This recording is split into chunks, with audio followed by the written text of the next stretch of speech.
quorum. So I'm handing over to you. Thank you.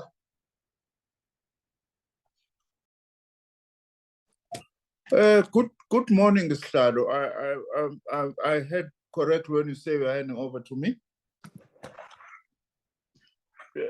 No, it was the committee secretary. Oh, sorry. Handing over to you, Stado. Sorry, I don't want to take that position. Yeah. Oh, yeah. Welcome, Honorable Minister, and good morning to members of the Select Committee and your team. I guess this will be our last meeting of the year, if I'm not mistaken. And just to say that the committee welcomes the Department of Education. We welcome your audit outcomes and applaud the department for receiving unqualified audit opinion regarding its financial statements without any material misstatements. Of course, there are here and there, some performance-related issues where the department achieved 83 or 67% of the 123 target through 21-22 financial year. While we know this, this committee, we welcome the achievement of the department on issues related to student funding, which is a very great thing for us. Most of us here come from working class and poor backgrounds. Had NS Fund been there during our time, I'm sure we'll all be professors.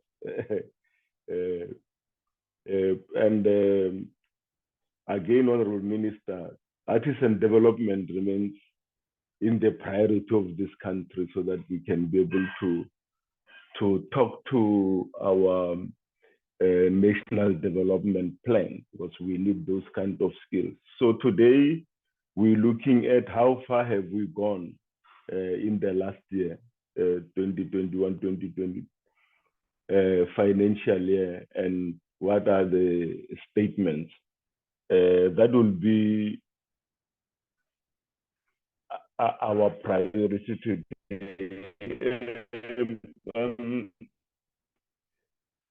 May you fly the agenda? Is there any mover for adoption of this agenda? I just started going into discussions because we're having a problem of time. We have a sitting at 2 and we need to take the buses around 12 o'clock. 12 o'clock. So we need to be done around that time. Is there any mover for adoption of this after I've made opening remarks? Chairperson.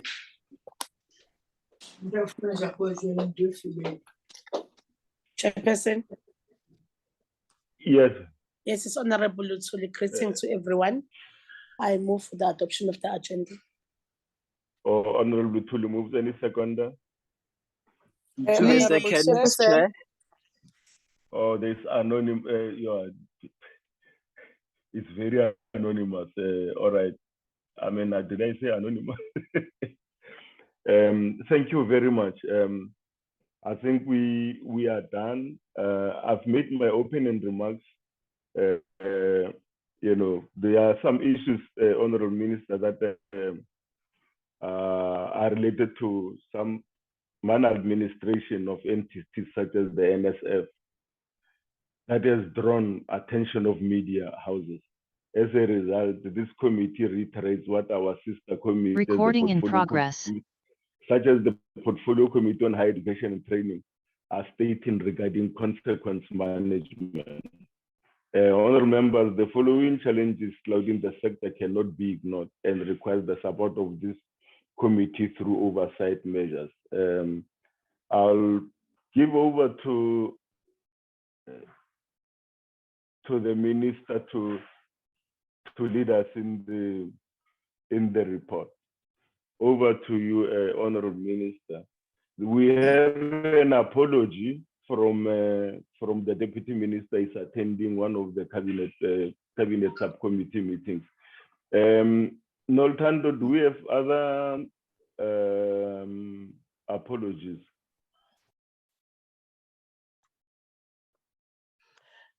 Yes, Chair, we've got an apology from Honorable Gillian. She won't be able to join us today due to the fact that she's got bereavement at home. Her aunt passed away. Thank you, Chair. Oh, that's so sad. We should wish her well in that. We have a very serious time constraint. That's why I'm trying to move very fast so that we don't miss the meetings today, but at the same time, give enough time to deal with issues that matter on higher education.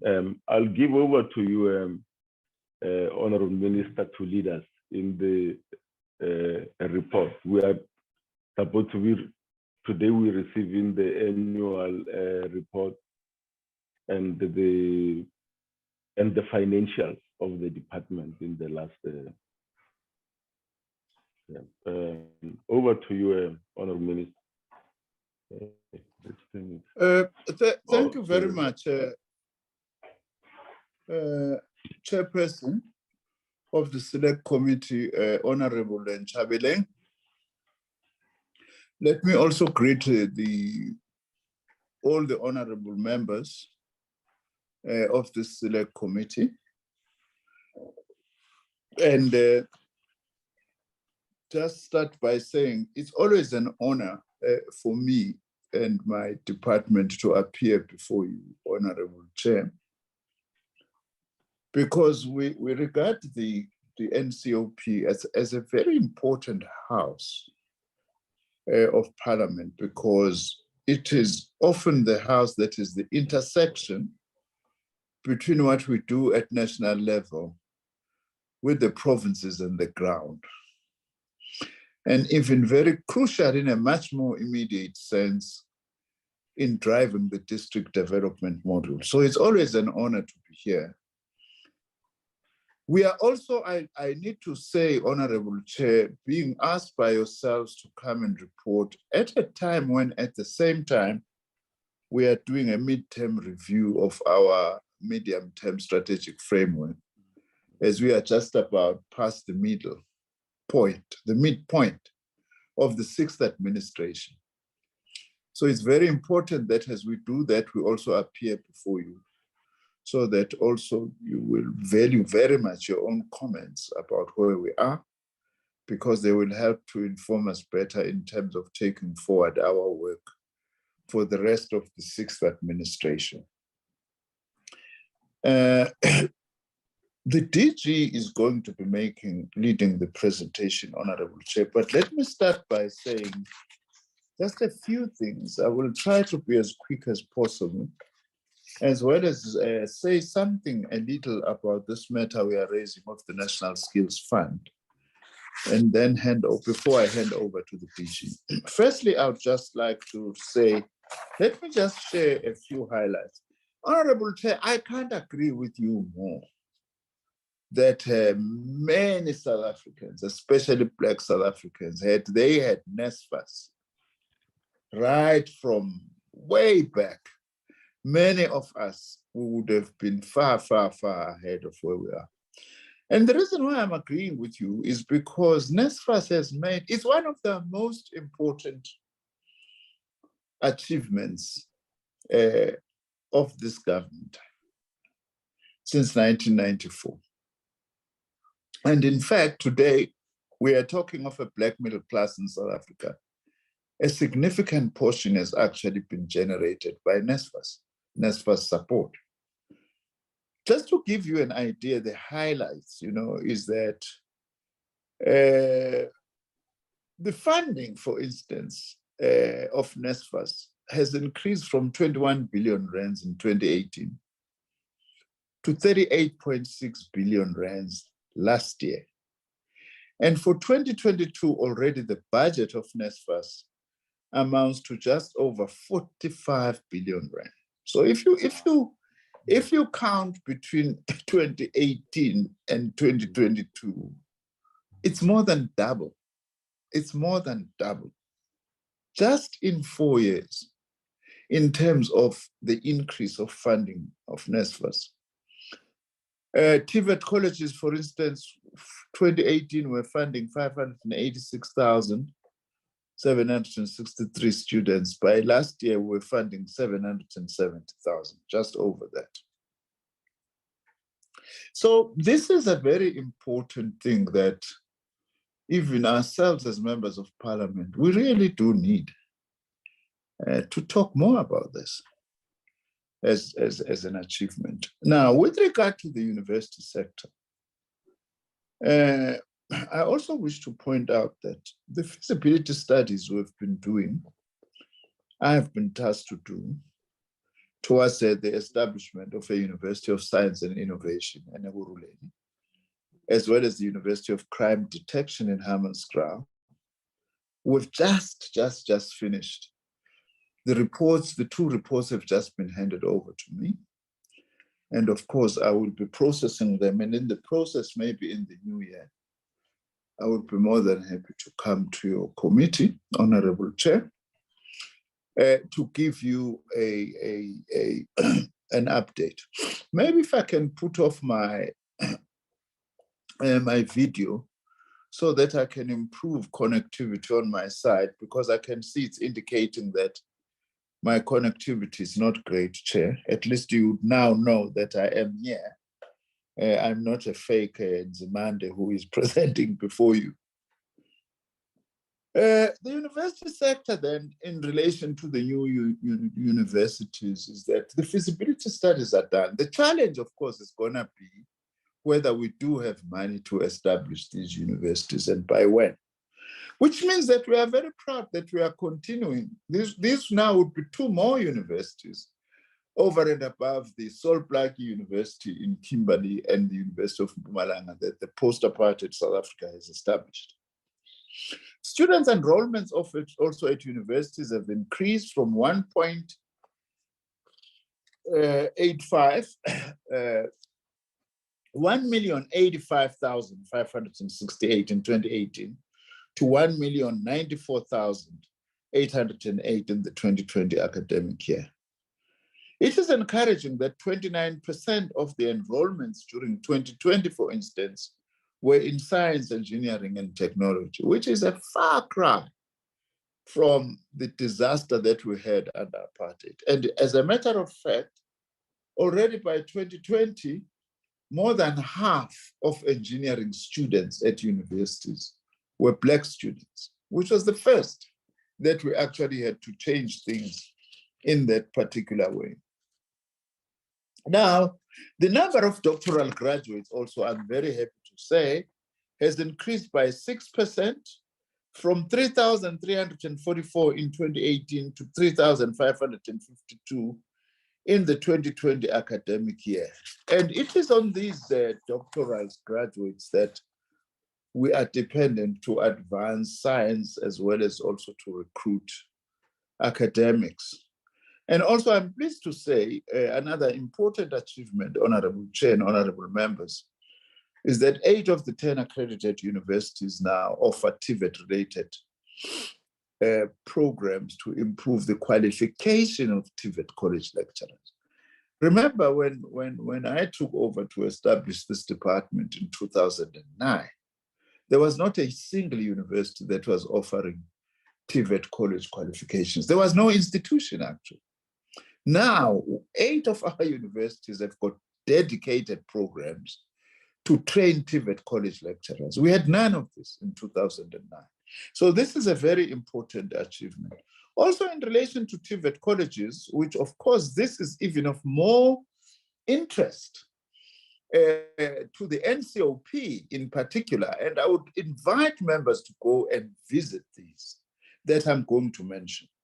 We are making steady progress on the new TVET college campuses. 9 of the 16 new TVET college campuses have been completed.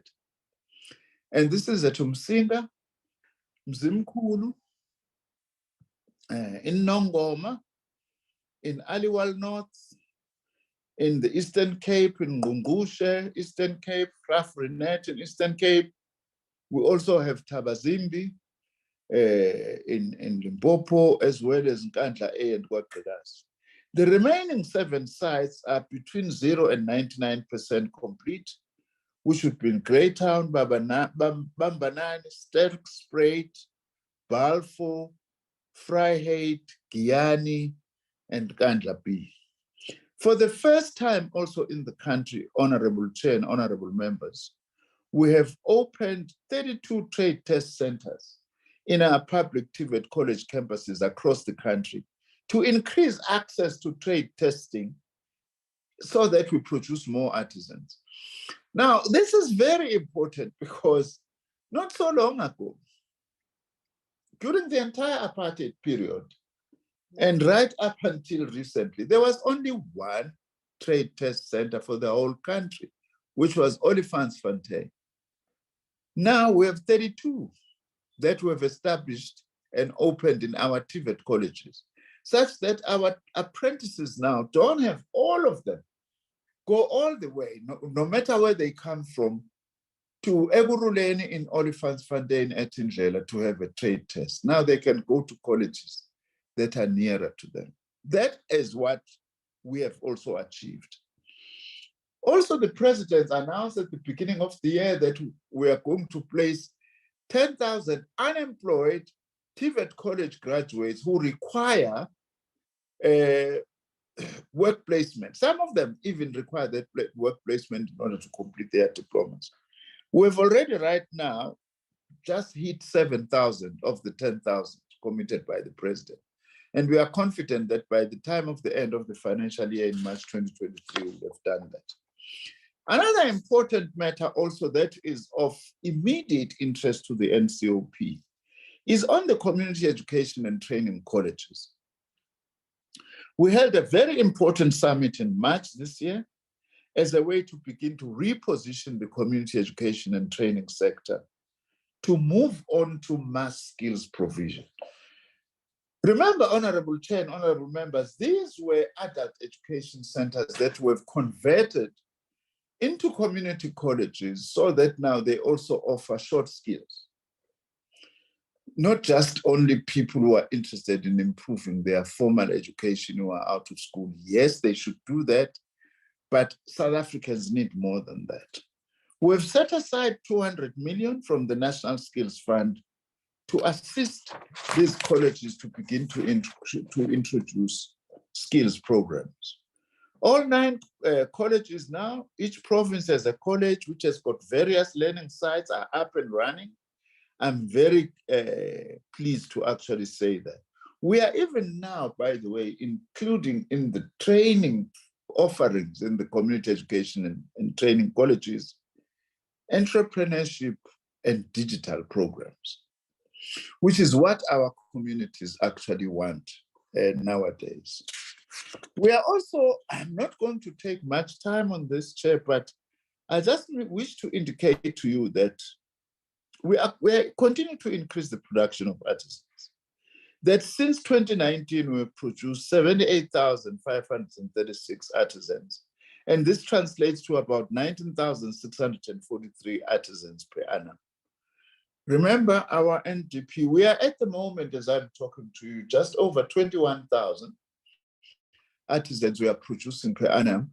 And our target is that by 2030, we should be producing 30,000 artisans per annum. We are confident that we will actually hit this target. And we've got a number of learnerships that are provided by our SETAs. This year, the DG may explain, we're expecting that this financial year we'll have more than 100,000 learnerships, internships of different kinds, targeting unemployed youth, just to give them experiences. We are also in the process that is underway to develop what we call a master skills plan for the whole country, so that we've got a one overarching plan made up of different sectoral plans, sector skills plans, in order that we know exactly what kind of skills we have as a country and what kinds of skills do we have, what are the skills that are in the pipeline for training, and so that we do that. Now, before I hand over to the DG, having said this, that despite the many challenges, we are continuing to make progress, Chair, is this thing of the National Skills Fund. I just want to say briefly, Chair, it is really very unfortunate that South African media is just so negative on whatever we do as government, especially whatever we do as ministers. You know, given what I have done in tackling the problems in the National Skills Fund, I should be getting a huge hooray and celebration by the media.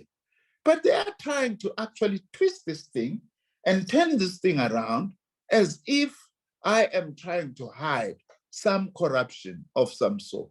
I want to say through the platform of the Select Committee that I actually just condemn this with the contempt that it deserves, because it's actually deliberate media propaganda and so on. Why do I say that? Firstly, I am the one who initiated the forensic investigation into the National Skills Fund when it received an audit disclaimer from the Auditor General. I, as the minister, initiated that.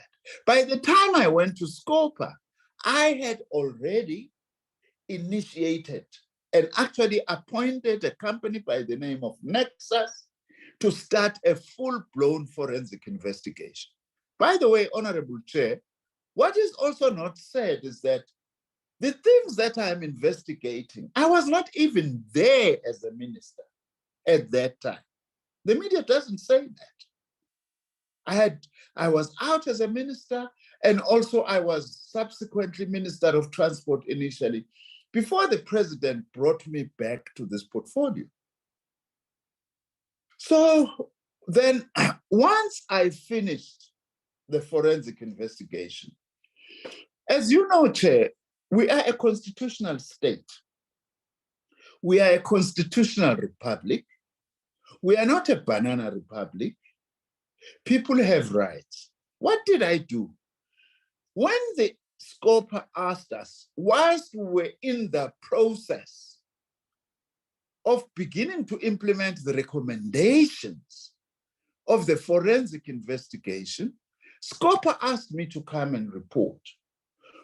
Now, there were people at the time when I had to go and report to SCOPA who were being fingered out, who are employees of the NSF, that I had not, in terms of the law, informed that they are being fingered. And we're in that process. And also already, we had gotten in touch and were in discussion with the Hawks and handed over the report to the Hawks. And the Hawks were just in the process of starting their investigation. Now, I said to SCOPA, in terms of their law, due process, because parliamentary committees are public, it would be improper for people who are implicated just to hear their names being mentioned through a hearing in a parliamentary committee before they are officially informed. That is a right, by the way, Honorable Chair, you would know as a veteran anti-apartheid activist that workers in this country fought for, that if you are accused does not mean that you are guilty. And therefore you must be given a right and be told beforehand that you are being implicated. It's part of due process. I then said to SCOPA, there is a mechanism, a rule in the National Assembly which allows for that I'll hand over the report to you, but please don't release it until we've actually undertaken this. That is all what I was asking for. And at that time, then I gave the report when SCOPA said they want the report, all of it. The report is actually with the Hawks. And I have done all that I am supposed to do. And now we've taken further action. We've suspended the employees that are supposed to be charged. We are charging them. We've opened a case. The matter is with the Hawks. The Hawks have even assigned a lead investigator to us. Now, the media, like the Daily Maverick last week, is repeating the same story because the intention is to try and discredit these ministers as actually being corrupt. And I do reserve my rights, by the way, as an individual. If this disinformation continues, when I have done all that I have done, Chair, I will be more than happy, Chair, because we don't have time now. If you still want me to come back and explain to you about what we have done about the National Skills Fund, I will leave no stone unturned to ensure that monies that have been abused, people are called to account, and where possible, we are even get this money back from us. So I just thought that, Chair, let me just put you there at ease. Now, we don't have much time for me to say anything more than this. I hope that the DG will also bear in mind that, as you have said, Chair, you would like to finish by 12.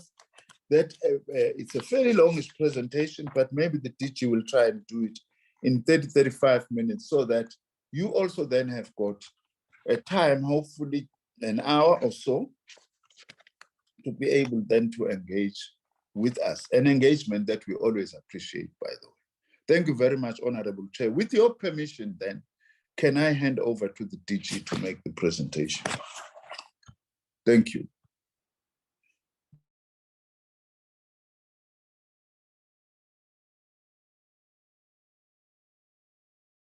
Over to you, DG.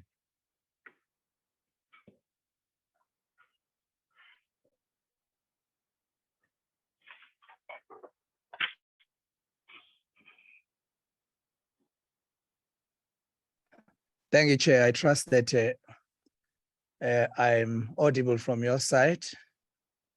You are loud and clear. Can hear you very well. Thank you, Chair. I take this opportunity, Chair, to together with my team that includes Mr. Mkiba, who's our Chief Director for Planning, and our CFO, to greet you and the honorable members of the Select Committee. And thank you for providing us with this opportunity to present before you an account to the Select Committee on Education, Technology, Sports, Arts, and Culture. In that regard, Chair, allow me to recognize our Minister, who's the Minister of Higher Education, Science, and Innovation, who leads both our department and the Department of Science and Innovation. And thank him for his opening remarks that covers the highlights that are captured in the report. And therefore, as I go through the report, I will take into account that the Minister has already covered some of these issues. In that regard, I trust we'll be able to save time and leave more time for you to ask as many questions as you would like to. It's a privilege for us to present before you, and at some point of the presentation, I will ask my colleagues to come in so that we do not waste any time in the presentation. Chairperson, the presentation outlines our vision and mission, which we keep reflecting on each time we present, and I will spend lesser time on it given the fact that I assume it is well known. But it's important for me to embed the presentation on the vision, mission, the mandate of our department, as I provide the overview of the post-school education and training landscape, indicate the key strategic thrusts of the work that has been done in this financial year, and reflect on the highlights and the program's performance against the annual targets, including the financial performance for the 21-22 financial year. Chair, ours is to provide a strategic leadership to the post-school education and training system. I'm currently presenting to you from one big meeting of the department, and at which we have called upon the entire sector, including all universities, including all colleges, TVET colleges, and all community colleges in one place, so that we reflect on the work done in the first quarters of the of our strategic plan, and indicate how in the last 2 years towards the end of this administration, are we going to accelerate delivery on the programs that we've already made successes into, but also those where we have not done so. We provide chairperson the mandate of the department and the legislative framework at which these are embedded. The Constitution of the Republic of South Africa, particularly Section 29, read with Schedule 4, is one particular area of important reference that we want to make. But there are other pieces of legislation like the Higher Education Act, the National Qualifications Act, and many others, including the National Student Financial Aid Scheme Act, that are equally important, and they are the levers on the basis on which the mandate of the department is driven, but also on the basis of which we have to account.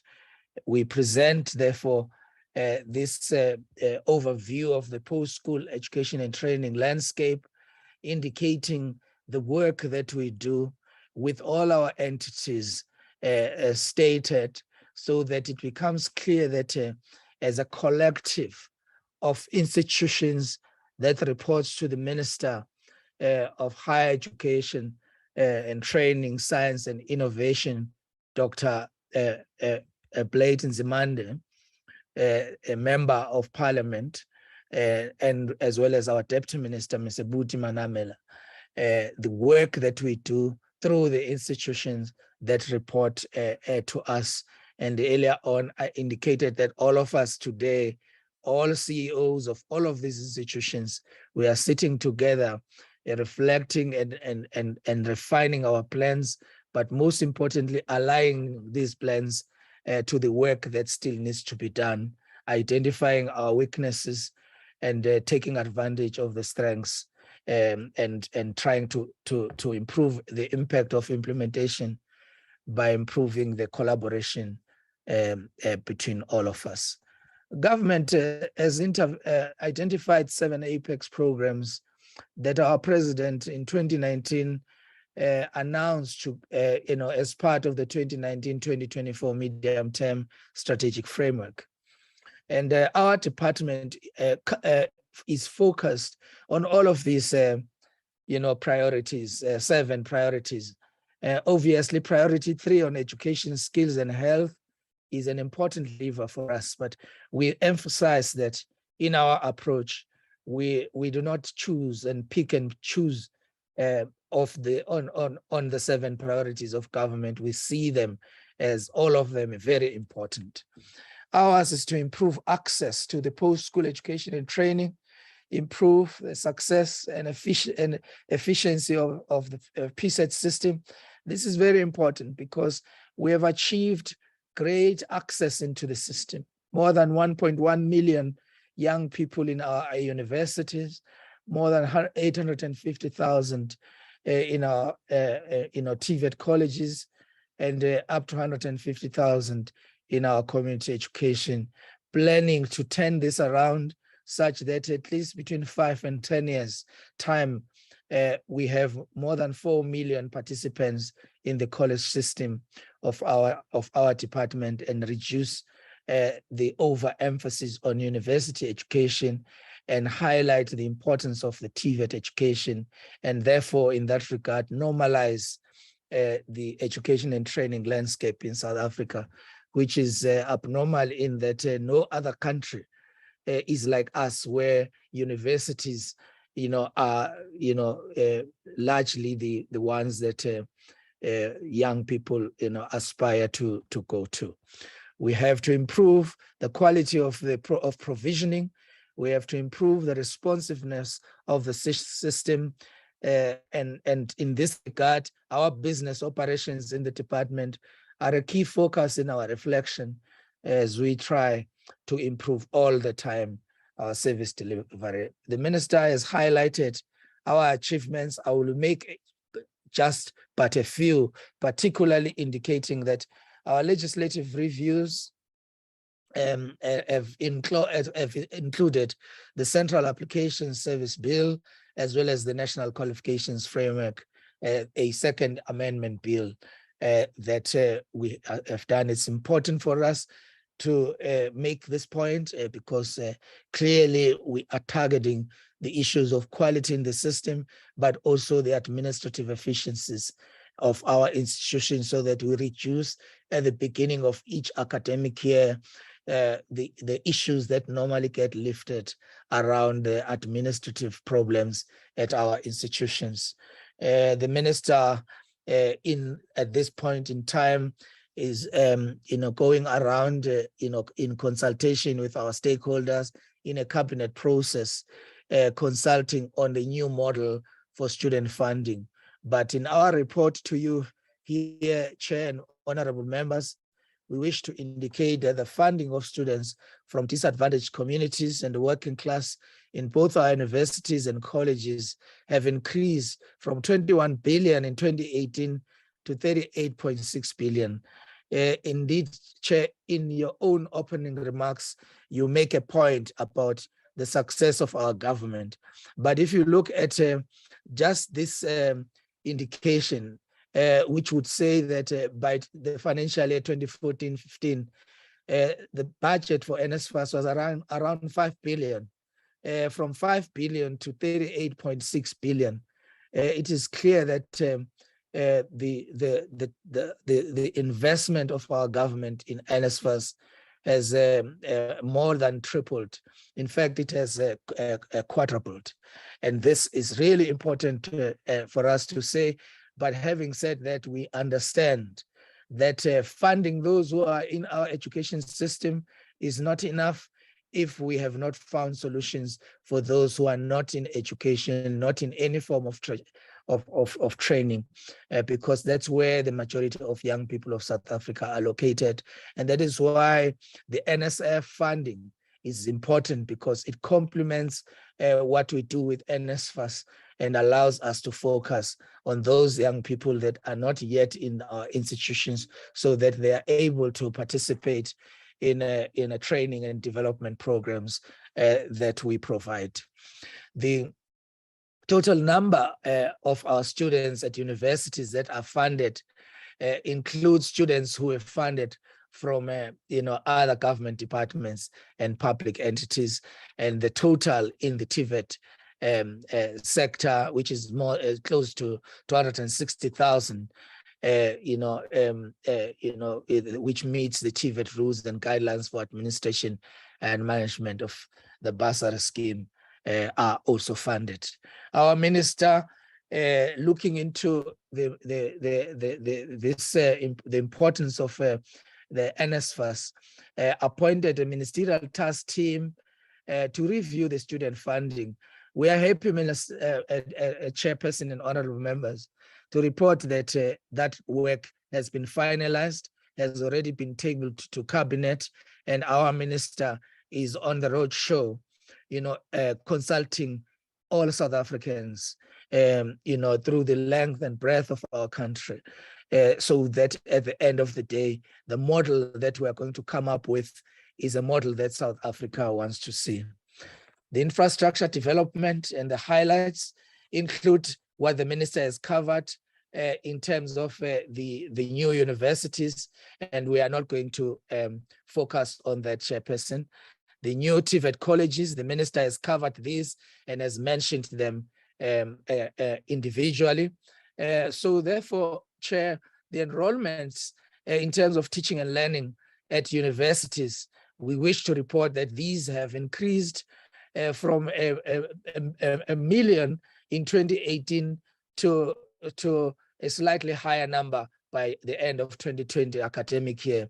And we are happy to also report that 29% of enrollments at our universities were in key areas of curriculum, which include science, engineering, and technology. And this is as a result of the work of our minister, as we know that he has conducted or he annually conducts occupations in high demand, where we influence and we persuade our institutions to focus on priority areas in our economy, and therefore shift the fortunes of our young people who graduate and get unemployed to now start moving towards areas that are critical in the economy. 142,000 students are enrolled in CET program, and we continue to expand this program, and we continue to roll out infrastructure to provide for more opportunities and access to community education and training. 8 phases of the NGAP have been implemented thus far, resulting in the 760 allocated positions. And this continues to meet the transformation goals of 80% Black beneficiaries from the programs, with 55% of them being women. And we are proud of this. And by the 31st of March 2021, about 249 of CET lecturers had been trained, and our scholarship program assists us in that, Chair, whereas we cover in the NSFAS funding the children of the poor and the middle class and the working class, but we also don't forget that there are those in the missing middle who also still need funding. And through international scholarship program of the minister, we have succeeded to work collaboratively with China, with Russia, in particularly, and Hungary, to roll out a scholarship program, which it continues each year to increase the numbers of participation. The Artisan Development and Workplace-Based Learning Program consists of the training of artisans through our centers of specialization, which increase the opportunities for excellence in these areas. Mindful of the fact that, Chair, excellence should not be located only in the areas where the centers of specializations are located, but we are focused throughout the system to begin to look at our curricula so that we improve access to quality areas of the curriculum that enables our young people to access opportunities that gives them chances or life chances in our economy. For the first time, our country have opened 32 trade centers. Chairperson, we had one trade center in the country. Everywhere in South Africa, you had to go to Pretoria to do your trade tests. We are now increasing these trade tests so that in any township in our country, those mechanics that are fixing cars on the road can go to a trade center closest to where they are. And we are going to increase the number of these trade centers so that access to this service continues to reach to all South Africans. The apprenticeship learner grant has been increased as well, Chairperson, as we report the fact that over and above since 2019, there are also other interesting milestones that have been achieved that include learners that complete learnership in various sectors of the economy. There are more than 38,000, more than 521,000 learners that have been placed in workplace-based learning programs, such as internships, learnerships, and through integrated learning in various sectors of our economy. This is not yet enough, Chair. We understand this very well, and we are very humble in the manner in which we report it, understanding that more work still needs to be done in this regard.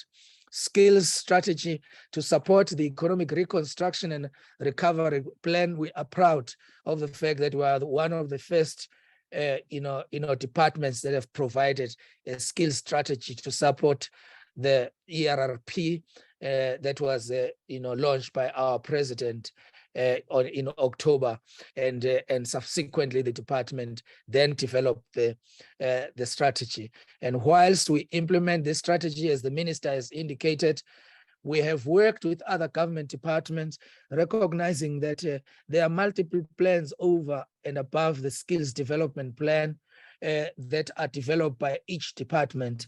If you look at the plans in the forestry and fisheries, if you look at the plans in the health sector, we recognize that these multiple plans confuse South Africans and also leads to wastage in terms of reprioritization and the deployment of resources. In this regard, we've embarked on a program of developing one master skills plan for South Africa. The minister calls this a one country, one master skills plan for South Africa.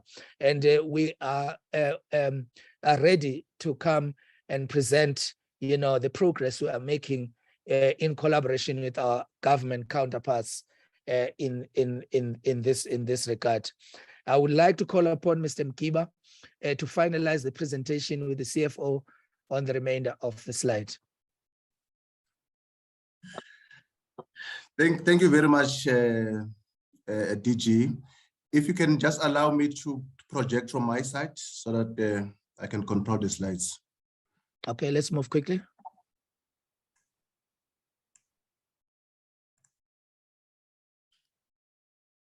All right. Thank you very much, DG. Good morning, Honorable Minister, Chairperson, and honorable members of the Select Committee. I'm not going to spend a lot of time on the remaining slides in respect to the performance of the department. I think, DG, you have highlighted, you have given highlights of the work of the department as it relates to the work performed by our budget programs. I think for me, it's just to really confirm at program level the level of performance, but focus on targets not achieved. I think also to remind honorable members regarding the pillars of the work of the department in as far as taking the mission statement going forward, it's concerned. It would be important that we indicate that work as it relates to the APP for the financial year under review was mainly on the steering mechanisms, the development of policies, legislation, frameworks, etc., but also funding the system. As you would notice that in respect to program 3, 4, and 5, and 6, there are a number of indicators that relates to enrollments, that relates to completions, which is work that is at the level of institutions.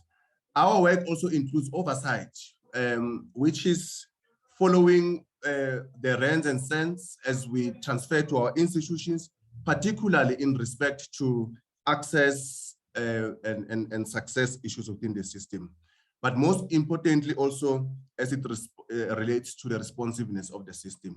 Now, for the year under review, there were 123 targets, Chair, and of those 67%, which is about 83, were achieved and 40 not achieved, which is 33%. In respect to program 1, there were 7 targets, and I'm not gonna go into each of these targets. Suffice to say, of the 7, 5 were achieved and 2 were not achieved. In respect to those that were not achieved, Chair, this slide seeks to just provide progress to date. The one target that was not achieved relates to the payment of valid invoices that are received from creditors within 30 days. We were almost there in terms of achievement, as 99% of those were paid within 30 days. However, the 1% is 1% too much to ignore. We had to acknowledge that it's still underperformance as long as there's one creditor that has not been paid within 30 days. That was as a result of a prolonged power failure at SITA that resulted in system downtime, in some cases, expiry of supplier contracts on Logis system, but that has been dealt with, and that is being monitored from time to time.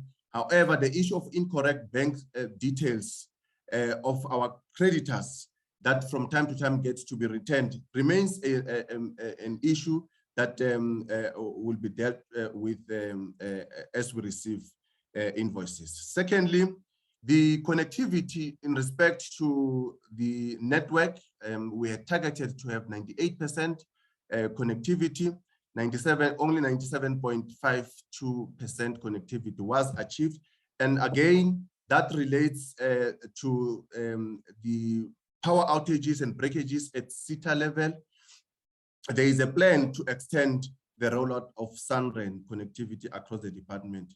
We have, we are investigating or investing in cloud-based services for which a cloud-first policy has been prioritized and approved by DPSA. We hope that that will go a long way in addressing this issue.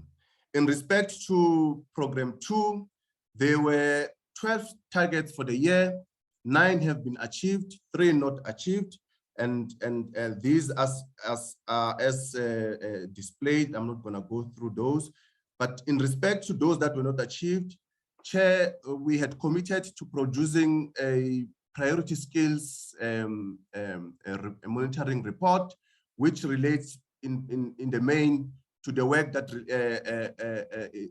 is happening in the implementation of the ERRP. We had to wait for the skill strategy to be finalized. As Minister indicated, the skill strategy has now been approved, is being implemented. But at the same time, as we do so, we also are contemplating or are in the process of developing a master skills plan, which also in the main will be all encompassing and will also cover all priority areas as it relates to the skills required in the country. The second area that was not achieved was the commitment we have made in terms of the 2 new agreements for international scholarships that were supposed to be signed per year. None of those were signed, and that relates to the delays as a result of the travel restrictions that were caused during 2020-2021. But I'm glad to indicate that work is underway in as far as additional agreements that the department is finalizing with the government of Hungary, but also with France. Last one, it's the multifaceted students accommodation strategy. The implementation report therein that couldn't have been developed due to capacity constraints, but DG has approved the appointment of the implementation agents to assist the department in infrastructure management. And Chair, this work is underway, and since the intervention by the DG, work is progressing as envisaged. In respect to program 3, there were 25 targets for the year under review. 17 were achieved, 8 were not achieved, and these relate to 1, the draft proposed fee regulation framework, which was supposed to have been approved by the Minister for consultation by the 31st of March 2022. However, a proposed fee framework was developed and submitted to the Minister, and Minister had to be given time to review what was submitted. Work, however, is on the qualification offerings is underway, and that also relates to the information that it's contained in our HEDMIS, which is the data storage system. And because of the challenges we're having with the information contained therein, this work couldn't have been finalized within the planned time frame. However, work is underway, and this particular deliverable will be finalized in due course. The other area that was not achieved is the proposed framework for a new student funding policy that needed to have been submitted to the minister. That work has been undertaken. The proposed funding framework was submitted to the DG.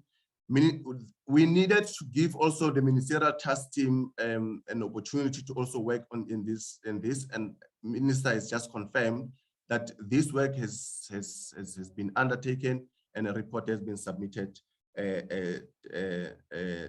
to cabinet.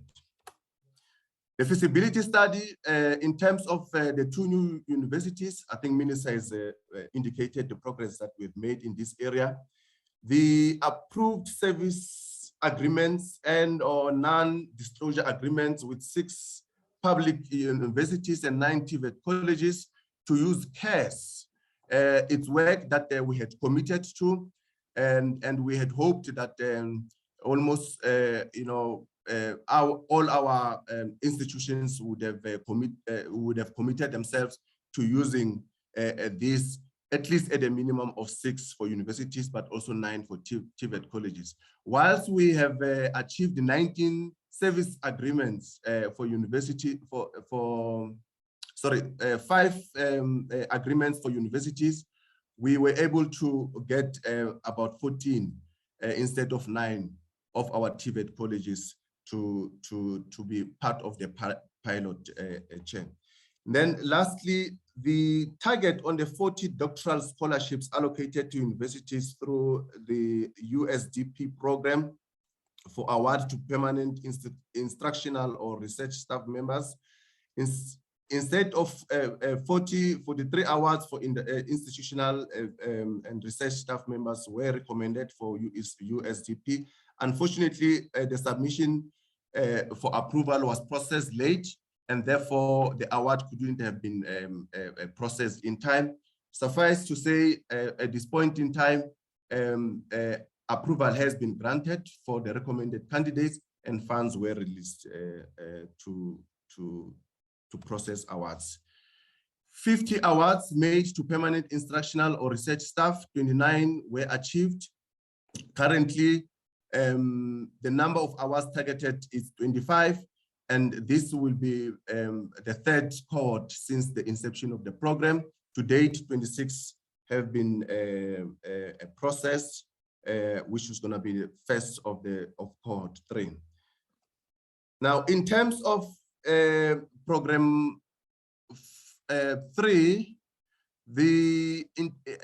at the level of the system, there were 17 targets, 11 were achieved, 8 not achieved, and these relate to performance at the level of universities in terms of enrollments, in terms of NSFAS. I think DG, as part of the highlights given, he has touched on these areas.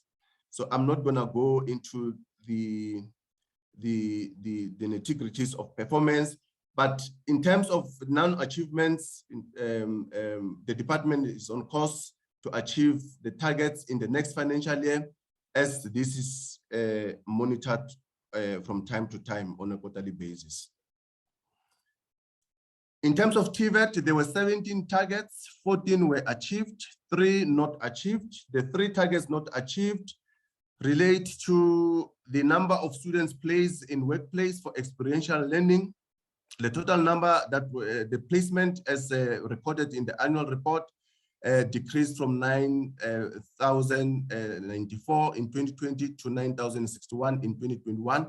I think we recorded non-achievement here because the actual number reported in terms of placement did not talk to the planned increase in terms of percentage, and therefore translating this number into the percentage could not give us the intended or the envisaged increase in terms of placement. However, to date, 13,318 students unaudited have been placed for experiential learning. And I think this is a milestone that we will monitor to confirm whether we are indeed making progress in terms of student placement. Finally, the governance standards for TVET college councils approved by the minister.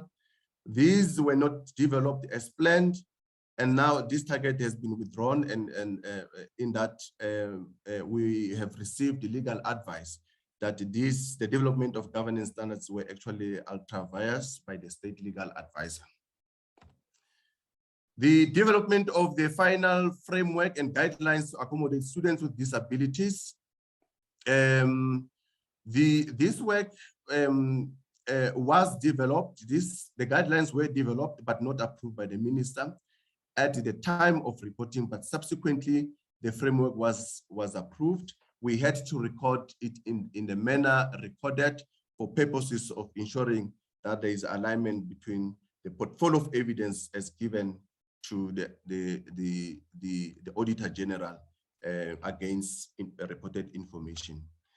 In terms of consolidated indicators, and these are indicators that relate to performance at college level, there were 13 targets, 6 were achieved, 7 not achieved. And I'm not going to go into the achieved, but the non-achievements. In terms of student enrollments, I think this is the area, Chair, that will really be a pain to report against because of the trends we've been having over the years. In the past 3 years, it has been a challenge to really address the issue of enrollments at college level. And the issue here relates to one, the severe lockdowns that we experienced, but also in the main, the funding requirement or the requisite funding that colleges need for them to be able to achieve the levels of enrollments envisaged. However, we feel that with efficiencies, the department will still remain on course to achieve these targets in the next academic year, which is 2021 and 2022. In terms of students receiving funding, I think DG has spoken to this in the highlights of achievements. I think this is the area that we can report with confidence that we are really making positive progress. In terms of completions, N6 and NCV level 4, we feel that whilst there has been underachievement, however, in terms of the target against the 5-year strategic plan, the department is on course. This area will be monitored as we go into the academic years in the remaining period covered by the MTSF. And then in terms of the 10 colleges offering 4IR, it's work that is underway. Currently, 10 TVET colleges have been identified to be established as centers of excellence. However, they are not ready to offer these skills training as establishment processes were still underway during the time of reporting. We also feel that going forward, the focus should be to report on students receiving 4IR skills training in colleges, and therefore the APP 2022-2023 will report as such accordingly. Program 5, skills development, there are 11 targets, 6 were achieved, 5 not achieved, and those relate to placement of students in workplace-based learning programs. The target of 78,000 was not achieved. Also, the students that were supposed to have been registered in skills development programs and those that were supposed to enter into artisanal programs, those targets were not achieved due to the announcement of the skills levy holiday and the closure of workplaces during the time under review. However, in terms of our projection for the next financial year, but also the year, the last year of the period covered by the strategic plan, we do feel that these are areas that are going to improve as we move into the last 24 months. And the same applies to artisans that are found competent, as well as students that complete learnerships and internships. I think I've covered this area as well. Then the last program is program 6, CET. There were 15 targets, 14 were achieved, only 1 target was not achieved. And these relate to the compliance to policy in terms of exams and assessments, as only 99% of these colleges were able to comply. 1 college or 1% non-achievement is a percentage too big to ignore. And we felt that there has to be interventions and mitigations from the side of the department to ensure that there is 100% going forward. This matter will be reported against as soon as exams, October, November exams are completed. And we hope that there would be improvement when we provide the final report. I think this was the last slide, Chair and honorable members, in terms of consolidated indicators, which relate to the work that CET colleges do in relation to enrollments, in relation to completions, and the number of programs and qualifications that are offered there. There were 4 targets, 1 was achieved, 3 were not achieved. And this work that is being monitored as we move towards the end of the financial year. Thank you very much, Chair. I think at this point, through you, DG, I will hand over to the CFO to provide the financial information.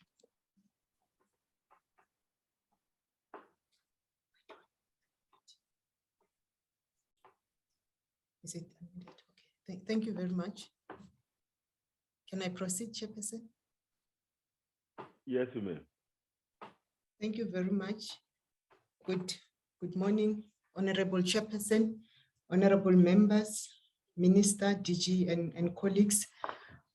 My name is Pritima Kukula. I'm introducing myself, Chair, because my name it's not showing on the call. I'm using my colleague's gadget. Chair, as my colleague has mentioned, I am going to take the committee through Part E of the annual report, which is the financial information. It mainly includes the report of the accounting officer, which is the DG's report. It also includes the report of the audit committee, the report of the Auditor General of South Africa. Just a little bit.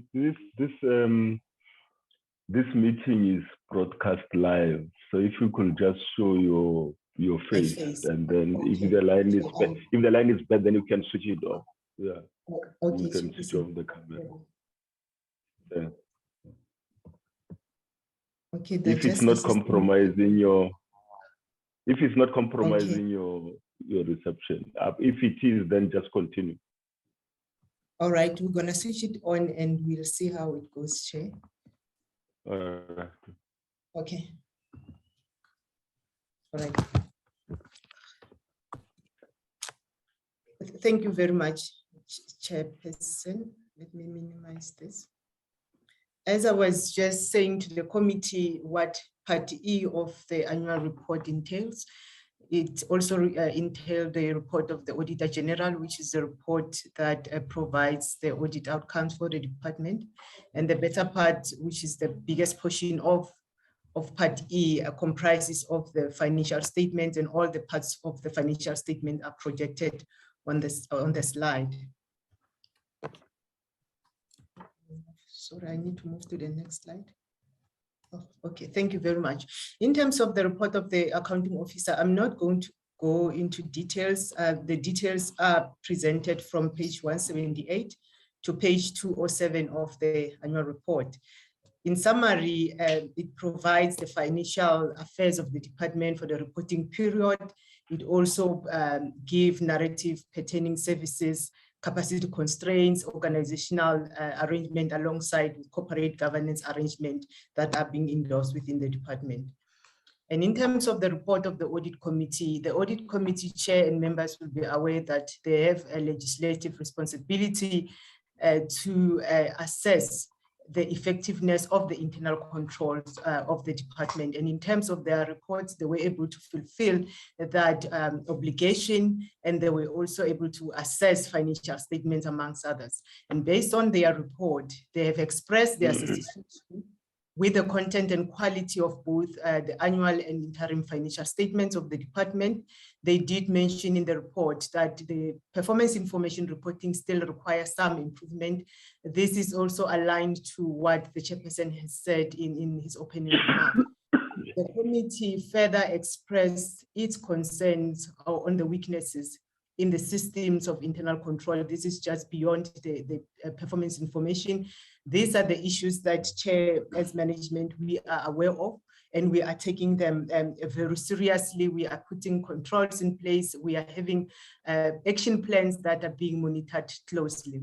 I also wish to mention, Chair, that our minister, as an executive authority, also he is monitoring these activities very closely, and he is holding us as management accountable, for the implementation of this with these actions. In the ministerial meeting with management, there is a standing item of discussing the audit outcomes. So in terms of the report of the Auditor General, as Chair and members are already aware, the department has managed to sustain the unqualified audit report. We do acknowledge, Chair, that this is not the desired audit outcome, because the audit outcome that we have still has material misstatement in the audit report. We do aspire to have an audit outcome that has no material findings, which is also known as a clean audit. So in this reporting period, we had one material finding in the audit report, which has to do with the percentage of TVET college lecturers placed in industry. The challenge here was the timeline in terms of reporting. There was just some misunderstanding in terms of the internal processes, where we have reported in terms of the calendar year as opposed to the financial year. And as a result, the information or the number of discrepancies in that regard we found to be material. I wish to say, Chair, that as much as this is not an overall desired outcome, but as a department, we see it as a progress in a sense that in the prior year, for example, under performance information, we had 3 material findings in the audit report, but this year we only have 1. And when you look at the merits of that findings, it's actually the technical issues in terms of the reporting timelines. I also wish to mention that in this reporting period, we had no material finding under the compliance, which was not the case last year. Last year, we had a material finding under compliance that had to do with procurement issues, where there were 2 transactions where the department did not follow due processes. But for us, Chair, this picture really comforts us to say, as much as we're not where we want to be, but some controls that were already put in place are proving to be effective. In terms of the financial information itself, we had the final appropriation, which is the final, adjusted budget at the end of the financial year of 106.9 billion rand. It includes both voted funds and skills development levies. The actual expenditure was 160.4 billion rand, and we had a variance of 0.4% which is less than 0.5%. And in terms of the National Treasury Guide, any variance that is less than 8% is deemed not to be material. We do, though, acknowledge that when we look at the rand value of the underspending, it is quite substantial, despite the fact that the percentage itself, it is within the acceptable parameters. So this is information for how the figures looked when we closed our books at the end of the financial year, split in terms of, or disaggregated rather, in terms of the programs, how the programs of the department are being arranged, and we can see where the underspending comes from when you look in terms of the variance that is in the monetary value.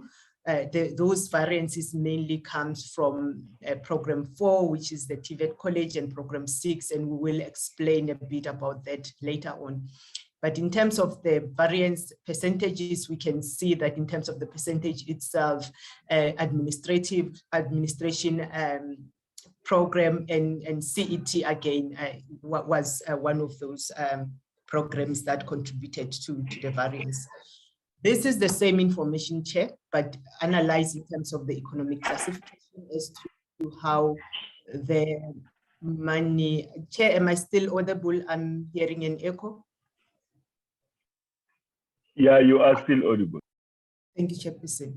So this is still the same information, but analyzed in terms of the economic classification.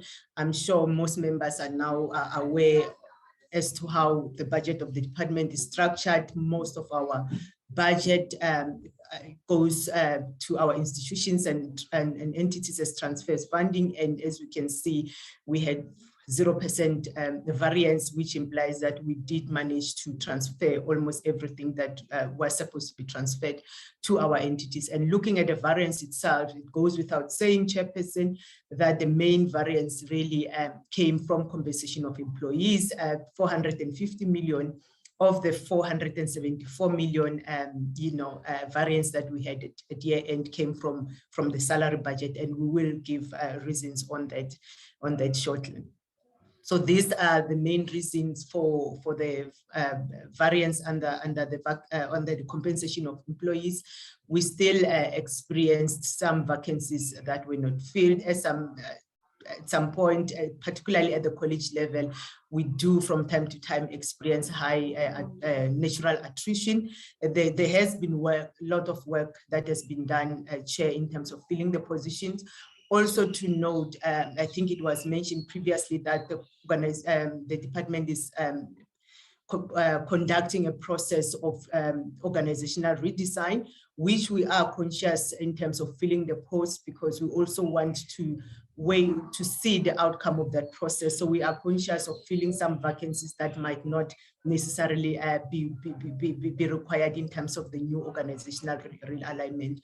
So I think here, Chair, is also the issue of balancing between filling the post and making sure that service delivery happens, and also just being responsible, making sure that we're filling really the posts that will also need to take this department to the next level.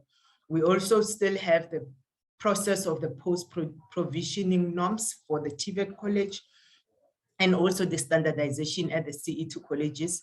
Those have taken place, but were not finalized in the prior year as we had anticipated. I wish to report that there is a lot of progress that has been made in this regard, and we are monitoring these processes very closely.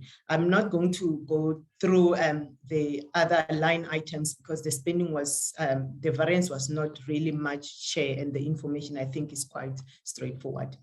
And this is the analysis of our top 10 spending goods and services items. I think we have included this slide because it was previously requested by the committee. And these are the top 10s. We have tried to sort them based on the biggest item. And we can see those are the biggest item in the same order. When we don't have COVID challenges, normally the sub-travel item normally is one of the top 3, but we really can see where it's lying now, that the effect of COVID-19 really also contributed in that regard.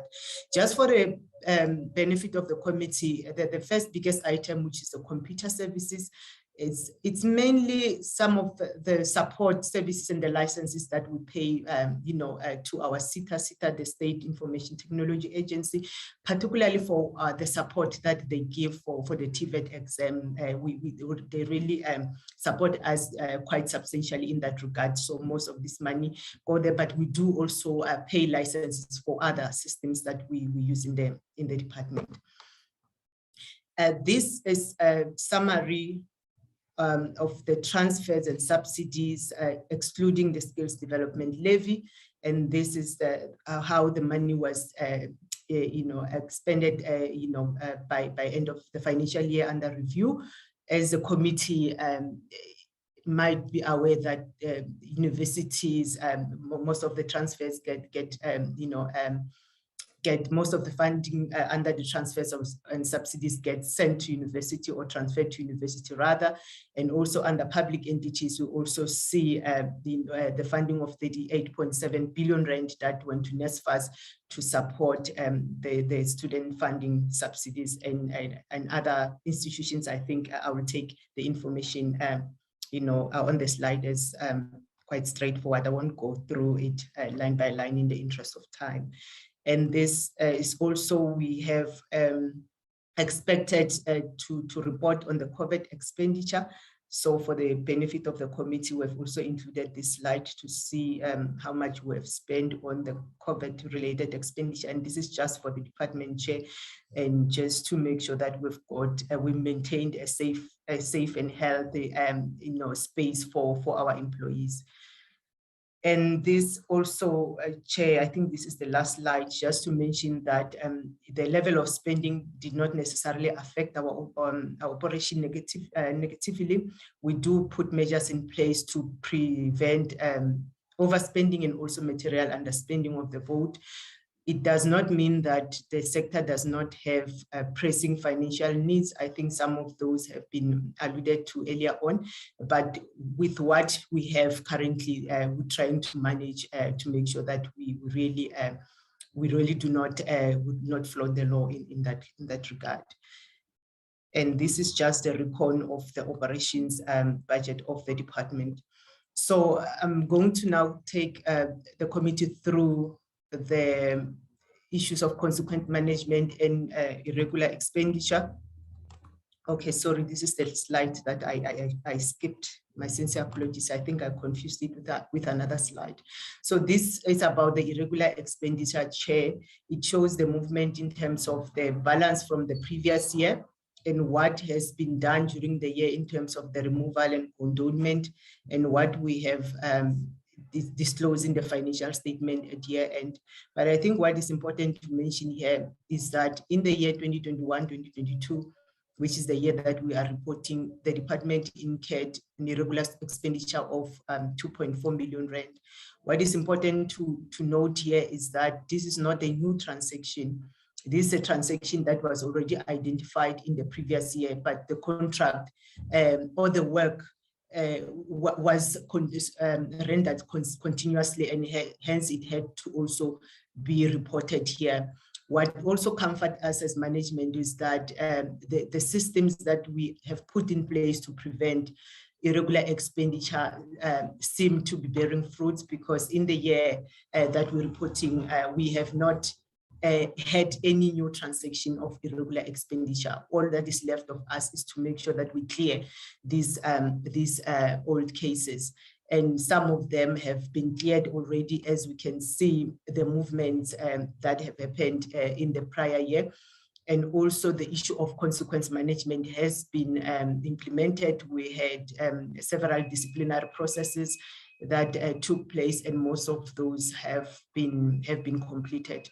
And also, as part of the process, or as part of the irregular expenditure framework, is also important for the department to make a determination whether the department suffered any loss that emanated from this non-compliance expenditure. We wish to report that we worked with our internal auditors to do that determination, and it was concluded that as much as processes might not have been followed, but the department did receive value for money in those transactions and there were no losses experienced. And in terms of the fruitless and wasteful expenditure, we also wish to report, Chair, once again, that we did not incur any fruitless and wasteful expenditure in the reporting period. Thank you very much, Chairperson.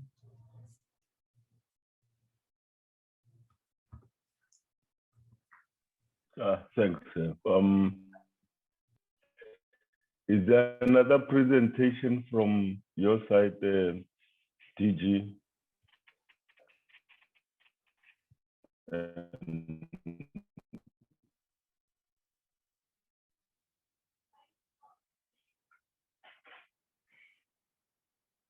Thank you very much, Chair.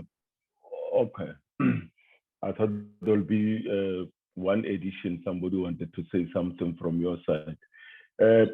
Thank you very much, Minister, the DG and the team. Honorable members, here's the presentation from the Department of Higher Education and Training on what they achieved in the last year. Remember, we were here last year looking at their annual plans. Now they're giving us a report on what they've done, what they achieved, and what are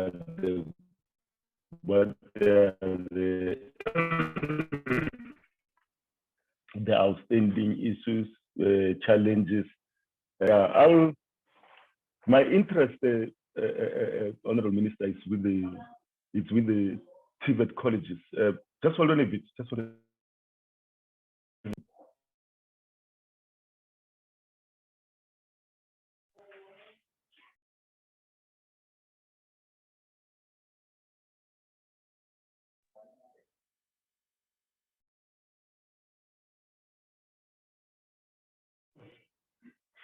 Sorry about that. I'm at home and there are people talking in the background.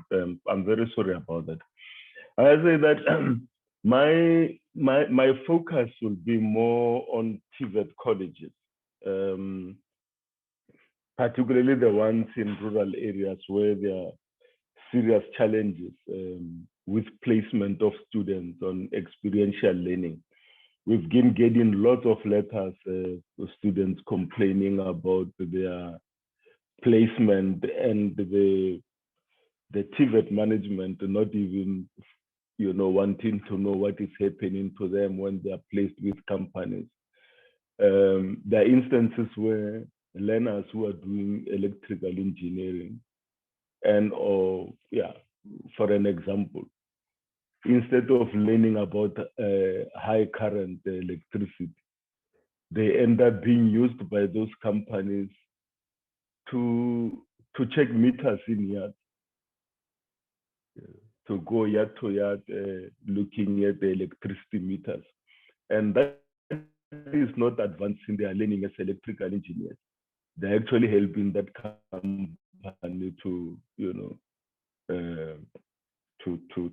maximize their profits because you're having stuff that you are not even paying, who are readily available. In reflecting on the challenges facing the TVET college sector, Honorable Minister, as we remember, the white paper drew attention to some few things. I'll just mention a few. Deficits in program quality and the professional capability of staff. There are some lackings here and there. They need to build a stronger management information system for those TVET colleges. And then challenges of weak partnership between TVET colleges and industry. Like the things I showed about, some of the complaints that we get from students. And restoring links between the colleges and the labor market by making program offerings more responsive. And of course, how are we going to improve placement of college graduates in jobs? You talked about the training centers. in different provinces and regions. That, well, in the past, there used to be only one place called the Olifantsfontein. And so, and now we've got many of them, but what value are they adding to the challenges faced by TVET colleges students? My daughter was doing plumbing, has completed quite some time ago, more than a year ago. She doesn't have a certificate as yet. And it's not the only one. There are many others who cannot be placed in job because they've got no papers to show for it. Except a letter just saying that, yes, the student has completed the course of plumbing up to N6 and blah, blah, blah. But that letter could be, those letters are easily forged. The thing that we cannot forge will be a certificate because it has a number where you can call and check if the certificate is legitimate. So, and where does the TVET colleges feature in the PSET system? You know, for me, the impression created when you listen to what the students complain about, they feel like stepchildren of the department.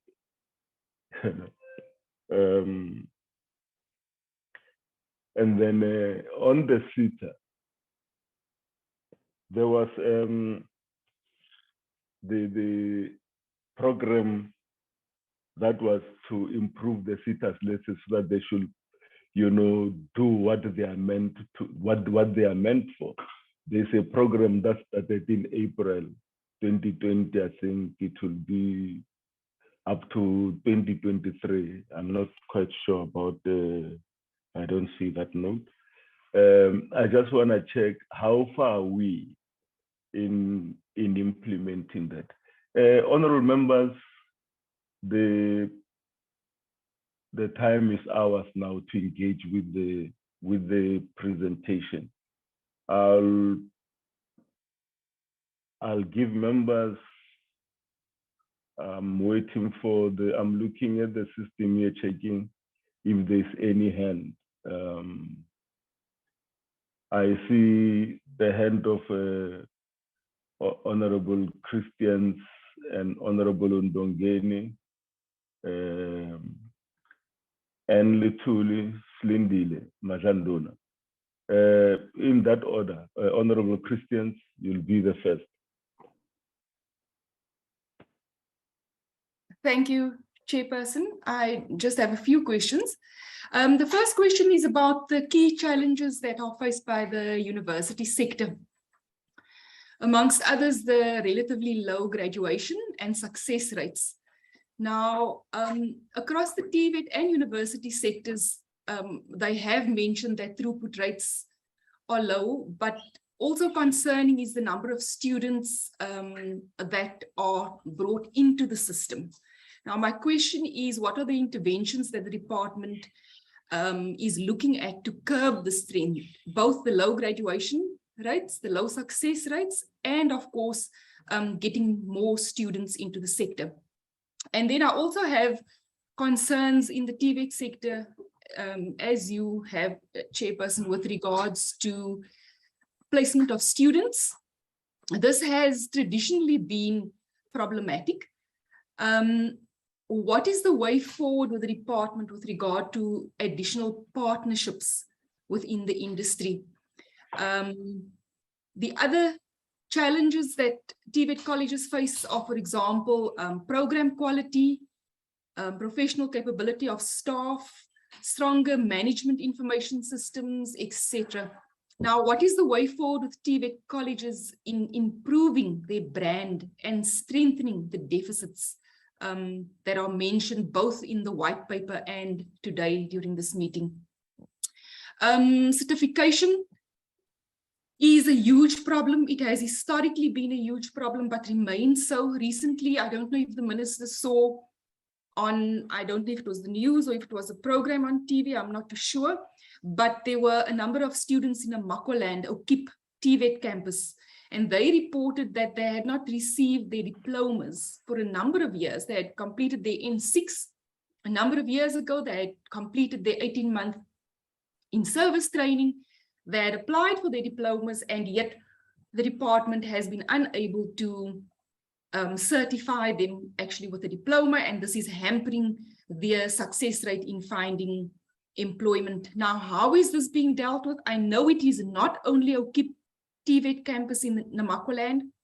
I know there are a number of TVET colleges across the country who are struggling with the same certification issue, and this is definitely hampering our students' employment. Then the closing balance of the irregular expenditure. I know it was the closing balance, so it was an accumulation of the number of years, was 6.9 million. This is still problematic for the department. How is this being addressed, and how will they curb this in the coming financial year? And then we take note of the 32 trade centers, trade test centers that have opened up in TVET colleges. I think that this is really a step in the right direction. I really want to applaud the department for this huge initiative. It is long overdue, and I think it will assist in getting more artisans out there. My question simply is, can the select committee be sent a list of these trade test centers so that we can assist our constituents in directing them to the right place? And then CET lecturers have been trained. I see that, which is also great. My question simply is, when will community colleges get their own permanent buildings, their own permanent premises, and what have been the challenges and successes since the inception of community colleges? Lastly, my last two questions is 9 out of the 16 TVET colleges, there are 9 out of the 16 TVET colleges that have been completed. I want to know by the minister if it will be possible to arrange for an oversight visit for the select committee for next year sometime, that we can go and have a look at these 9, which maybe by next year will probably be more TVET colleges, if we can possibly go and do an oversight on these new TVET colleges. Minister, we've had reports that the students in Russia have been treated badly. Please, can you inform us if this is so, and if it is so, what intervention has been done in this regard? Lastly, Chairperson, with regards to NSFAS, can the department give us feedback on the successes and failures of the disbursement of the funds by the 4 new service providers that have been chosen as service providers during this year? Thank you very much, Chairperson.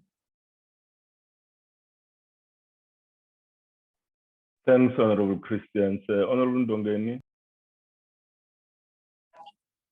Thank you, Chair. Good morning, Chair. I'm sorry about the video. I'm in load shedding here. There's a load shedding here. Can you bear with me? The mere fact that you Chair, I'm audible. Or introduces disproportionality. I'm audible, members. Yes, we can hear you, Honorable Ndongeni. Yes. We can hear you, Honorable Ndongeni. Okay, thank you, Chair. I have a challenge on this side. Okay, my question is on targets not achieved. The annual report notes that the target, norms and standards for PSET student housing approved by the Director General for submission for the Minister for Publication and Policy by 31st December 2021 was not achieved. This was due to delays in establishing the Infrastructure Development Support Unit, which would assist in analyzing technical issues permitting the public consultation process. Can you please share with us the key insights gained from the public comments received? Can you share the outcomes achieved during the meetings with stakeholders to review the comments submitted? Can you please elaborate on the progress achieved in incorporating stakeholders' comments in the norms and standards for PSET student housing? The second question is on Chairperson. The target of 40 doctorate scholarship allocated to university through the University Staff Doctorate Program for awarding to permanent instructional or research staff members. What is the achieved? Progress to date is reported as approval was granted for the recommended candidates and funds were released to the host universities. Universities and success were notified and implementation of activities is underway. Can we please provide a breakdown of the candidates in terms of representation across provinces and provide details concerning the topics or areas of specialized in which the doctorate research will be conducted? Thank you, Chairperson. We have noted the questions, and as we respond to them, if there's any remainder or question that who has their radio on? Can somebody switch off their radio or something? We'll see how best we close. Let's see who.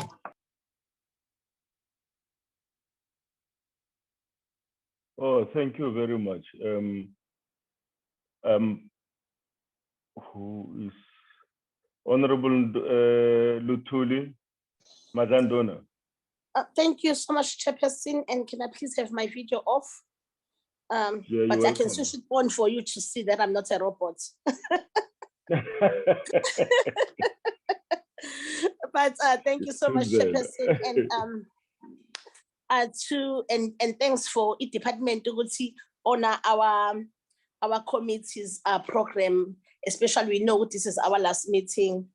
But Mphathiswa Mnyango or Babunzimande, in your opening remarks, you said that you've been working very hard to make sure ukuthi laba aba misuse ama funds they are brought before a committee lokuqondisa igwegwe nanokuthi you will go as far ekuthenini bayibuyise imali. I think akufanele ukuthi ngabe kuba i-option those abatholakala nje bengenzanga kahle ngeimali zomnyango kumele ukuthi baboshwe, but equally so beboshiwe baphinde imali ibuyiswe iye la kufanele ngabe iye khona. Amanye ama-colleagues ami kaseyithachile into yama-TVET college minister, and it's sad because thina sihlala endaweni zasemakhaya like abondwedwe KwaZulu-Natal yayibona. So where we find most of ingane zethu sifunda la kulama TVETs, and i-complain edlula wonke ama-complain amanye ukuthi they feel ukuthi they are like step kids to the Department of Higher Education. They complain ukuthi yonke yabo into inzima nje ukuthi bayithole, especially when we speak of indawo zokuhlala. And I've attended and went and go check indawo eziningi abahlala kuzona. We are not really doing justice kulabantwana. So amumbuzo ke Mphathiswa Mnyango ukuthi kulama challenges esiwabonile eminyakeni edlule, iziphi inhlelo ezinye sinazo to make sure ukuthi lama challenges siyawanqoba 2023 and going forward. And also iziphi indlela esinazo ukwenza sure ukuthi lesikhathi sokuphela konyaka we assist abantwana laba abahlala endaweni zasemakhaya in terms of ma-applications abo, ikakhulukazi with NSFAS and nakhona ama-universities ngoba besides ukuthi inhlupheko idla ubhedu kodwa we thola ukuthi even ama-tools of trade abanawo ukwazi ukwenza wonke lama-application. Umbuzo wami wokugcina ncike-ke minister ukuthi we know ukuthi abantwana abaningi ba-blacklistiwe u-NSFAS because bafundile kepha abanye abayithola imisebenzi, nabayitholile imisebenzi uthola ukuthi abatholile umsebenzi abakade bewufundele, so bahluleke uku-afforda ukukhokhela u-NSFAS and then baze ba-blacklistwe, of which is very sad because once wa-blacklistwa impilo yakho yonke iyama uma ngabe ukhona ezinye izinto ofuna ukuzenza. Iziphi iy'nhlelo esinazo ukuthi senze sure ukuthi abantwana ba-blacklistwa up until baze bakwazi ukuthi bayimele? Ngibonge kakhulu. Thank you, Chairperson. Siyabulela Mazandona. Uzwakele that. Is there any other hand from the members? Yes, Chair. Oh yeah, sure. Kitswale. Thank you, Oh, Chair. Honorable Lehi, yes. So I didn't see your hand on the system. Okay, you may con. Okay. Thank you, Chairperson. All right. Sorry about that. No. Students mainly from Free State who are studying abroad in recent news Russia have come out to indicate that they fear evictions and government is not responding. May the department confirm if the allegations are true or not? And how many students are studying abroad? How many students are on government scholarships? Thank you, Chairperson. Thanks, Honorable Lehi. And Honorable Minister, the Hungary, I can see they're taking many students from home who are studying there, and all these other countries.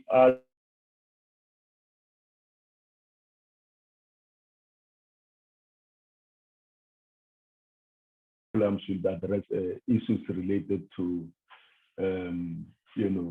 rebuilding our economy and taking South Africa to where we want to see it with our through our NDP. What value are they adding?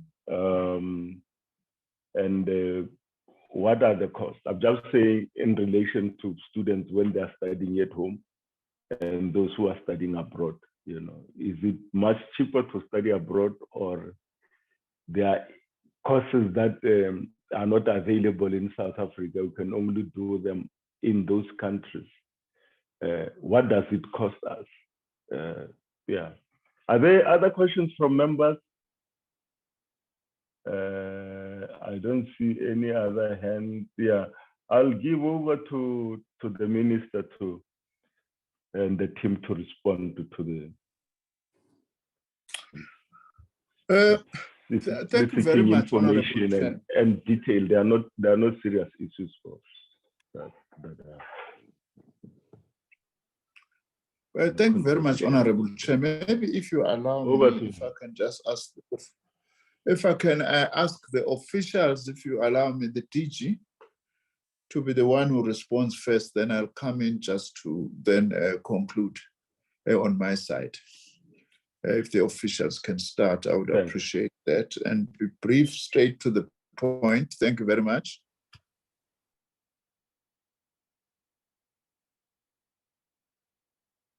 Thank you very much, Chairperson and Honorable Minister.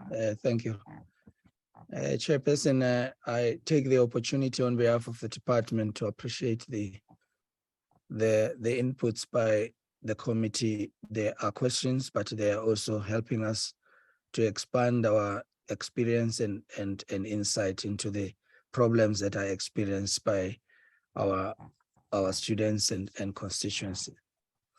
Honorable Jabuleng, your first question is around the TVET strategy in the department, and how do we turn the fortunes of students in the TVET colleges such that what is perceived to be a sector that has been considerably neglected, how do we turn it around? I think the first thing that I'm going to say is that we have the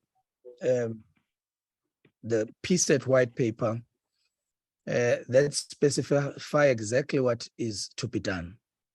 The white paper on post-school education and training provides for the transformation of the TVET sector. And in the TVET strategy, we begin to indicate how this will be done. And we would like to share these key documents, Chair, because they provide the answer specifically to our problems. But I realize that part of the question is about, what are you doing now to deal with immediate problems, and one of them being the placement of graduates and also making reference to the certification issues of the department. I'm happy to report that 99.9% of all our students that had certification issues in the past, those certificates have been now issued, and we are happy to report the progress in this regard. But we also have learned our lessons in the process. There is a practice in the past where we would issue subject certificates instead of qualifications, the certificate for the whole qualification. Over the time, this has been considered to be wasteful expenditure because of various reasons. But I think in the question that Honorable Ntshavheni has asked, you are also saying we need to reconsider this because it has actually assisted in the past that students are able to look for work having had those subject certificates even before they can get their whole qualifications. But at the same time, you're suggesting that we need to improve the administration of the issues of certificates so that we don't go back to there. I think that we consider to be advice, Chair, which we are prepared to continue to report on going forward. Honorable Christians, the placement of students is a question which Honorable Ntshavheni has asked. And the minister earlier on indicated that of the 10,500 target that we have, already more than 7,000 students have been placed, and we are moving on, and we believe that we are ahead of the target that we have set in this regard. And in fact, I think that we will be reporting great progress in this regard. May I indicate that we have recognized the importance of establishing stronger systems of collaboration between us and employers. In this regard, we are fresh from a summit on TVET colleges, at which this summit was a bilateral between our employers or employer organizations and the department. And we have a set of resolutions in this regard, which we would like to share with you, Chair, so that you can see what these resolutions are. And there are two summits, and one was a CET summit and the other was a TVET summit, which both of them have provided us with sufficient, advice from our stakeholders on how to move forward on the key issues that we have raised. And we would like to share the summit resolutions and our plan for dealing with the issues that were raised by the summit. And these resolutions are going to guide us. They are a compass that will direct us in our path, not only to achieving the goals of the National Development Plan, but also to achieving the goals of the Africa Strategy for TVET colleges, of which we as South Africans are party to.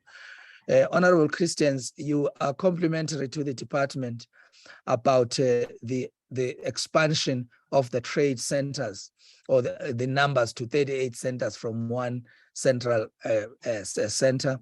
We are happy about this, and we assure you that we'll continue to improve, not only just establishing the centers, but also to ensuring that the quality of trade testing and the integrity of trade-centered testing is supported by employers, but also by the qualifications and oversight authorities. You have indicated to us that we need to look into the Oki province, the Namaqualand area, particularly in this regard, look into the issue of certificates that are not issued.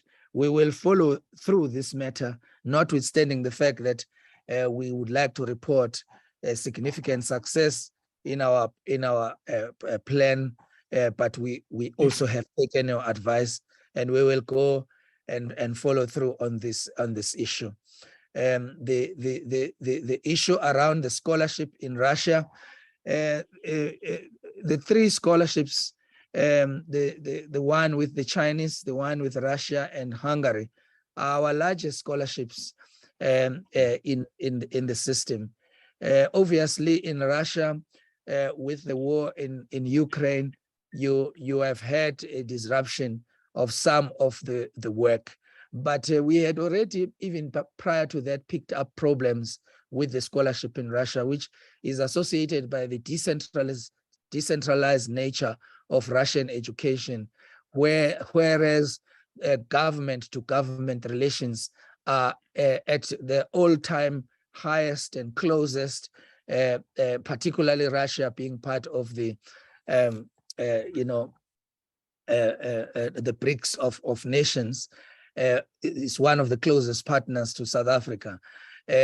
Government-to-government partnerships is the strongest, but Russians are struggling to deal with the autonomy of their own universities, and most of the problems exist at institutional level. But the Russian government works with us, and we are putting all our attention to reviving this scholarship. Also, another problem with the Russian scholarship has been the language issue. The poorest performance of all our scholarship programs has been the Russian one.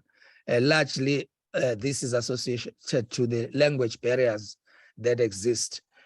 We are currently conceptualizing a support program, working with some of the organizations that are based in South Africa, working in Russia, and also including the government in this regard. Honorable Nokzola Ndongeni, you speak of the establishment of a stronger infrastructure. In the past, a rollout program. In the past, we had reported of the work that we're doing, and the minister have taken the leadership in this regard by centralizing the rollout of infrastructure in the department from the type of model that was decentralized to a centralized model. And in this regard, we have also appointed implementing agents, targeting implementing agents that work with government to increase the capacity of the department to roll out infrastructure. We've revised our contract for student accommodation with the DBSA to making sure that the contract allows for a closer oversight and monitoring by the department, so that the issues that have been reported in the student accommodation programs are dealt with swiftly. And but also we are working with NSFAS so that payment that relates to infrastructure at times when we are not happy with how institutions work with this issue, we are able to directly pay students when this is desirable and when this is agreed upon between stakeholders. The consultation regarding the MTT was done, and this was led in terms of the norms and standards for student accommodation was done by NSFAS.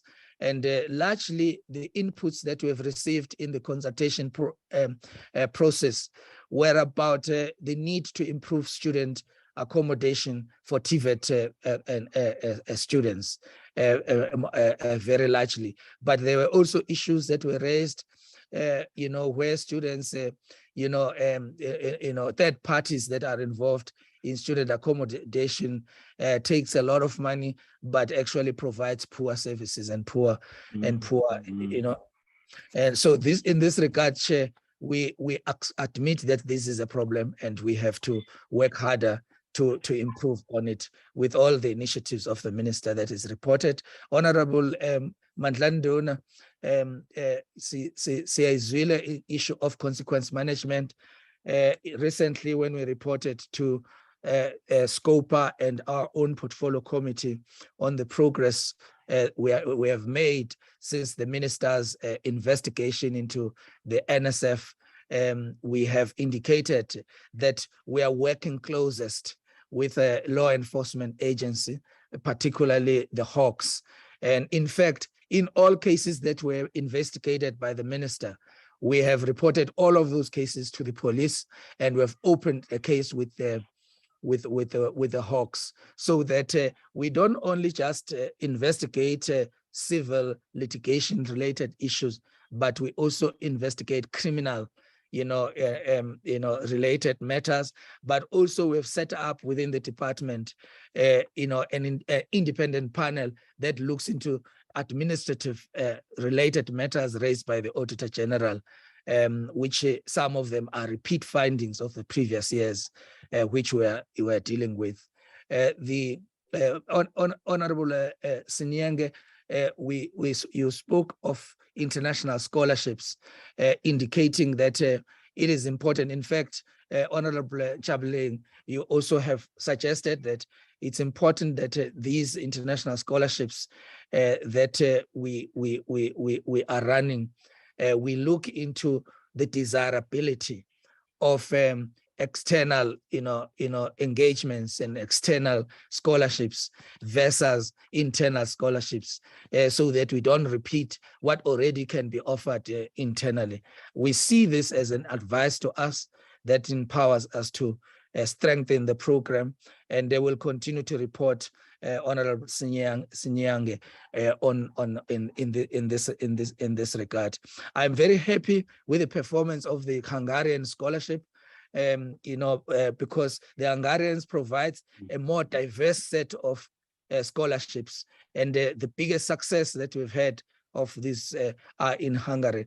The minister wants us to turn these scholarship programs to be more than just scholarships, to be also inclusive of exchange programs for our lecturers as well, so that they learn the skills, of some of our counterparts abroad, so that we strengthen the integrity of our own system, as well as the esteem of the education system, of the higher education system in South Africa. Thank you very much, Chair. I'm going to ask the CFO to ask one question, respond to one question around the closing balance by Honorable Christian.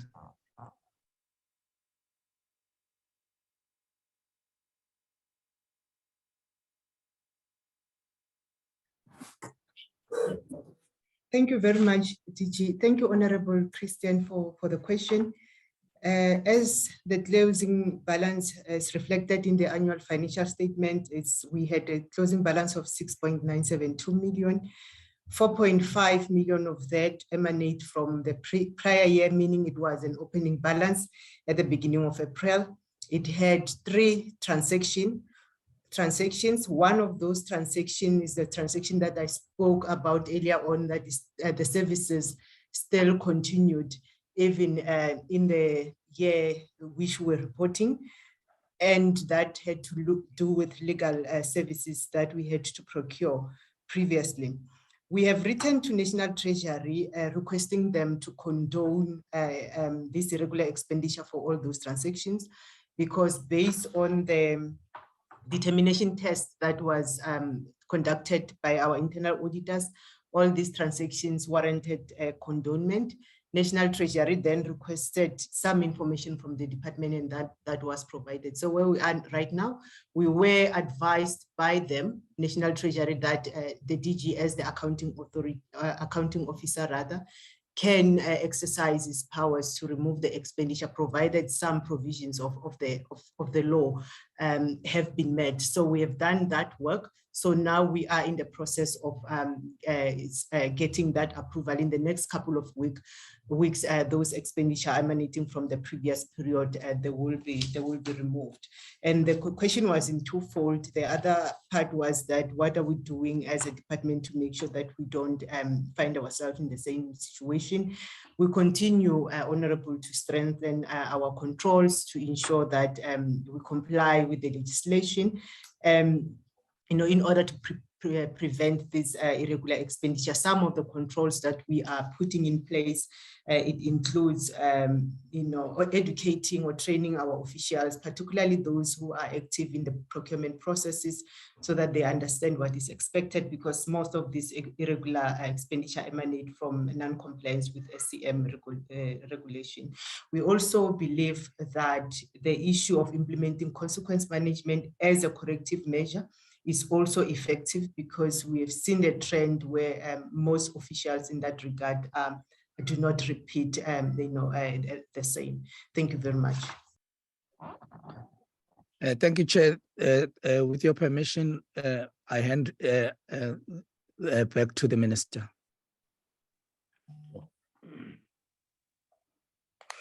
Chair, no, thank you very much to the Honourable DG. Minister, that will also include your closing remarks. Because of the Yes. time. Thank you very much. I think that most of the questions have actually been responded to by the DG and the CFO. I'm just going to very quickly touch on a few. I think that the issue of the placement, Chair, that you raise of students in rural areas, TVET college students, is a real challenge because often in rural areas, you hardly have any workplaces of any significance. This is a matter that we are continuing to deal with, as the DG is saying, working with the SETAs and working with industry.